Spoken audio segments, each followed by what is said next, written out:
zvandirwadza, uku zvandibaya.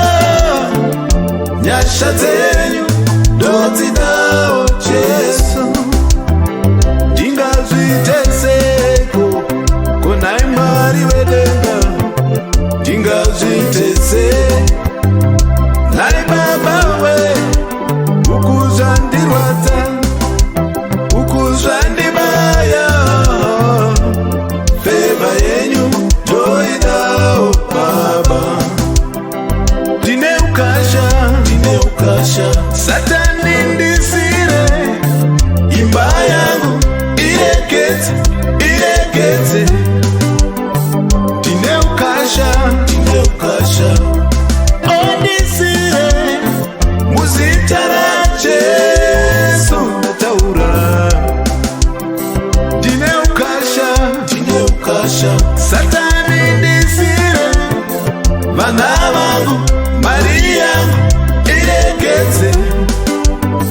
Ndine ukasha,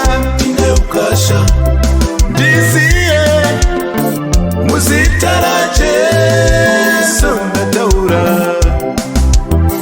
Ndine ukasha, Satani ndisire, pfuma yangu irekete.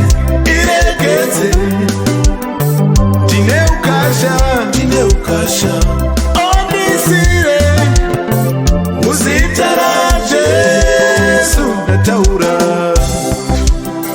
Mwari wangu, Mwari wangu, Mwari wangu, Mwari wangu, aiwa, dai machindiropafadza henyu nokukurisa nyika yangu, nokundifambisa noruoko rwenyu, nokundichengeta kune zvakaipa, kuti zvirege kundivira. Ndanamata Mwari wangu, ndanamata, ndakumbira Mwari wangu. Oda haina kumira zvakanaka Baba, haina kumira zvakanaka. Ndaona nyika haina kumira zvakanaka, varanda vari pamabhiza haina kumira zvakanaka, madzimambo vachifamba netsoka haina kumira zvakanaka. Oh Baba, haina kumira zvakanaka. Baba vangu ndochema.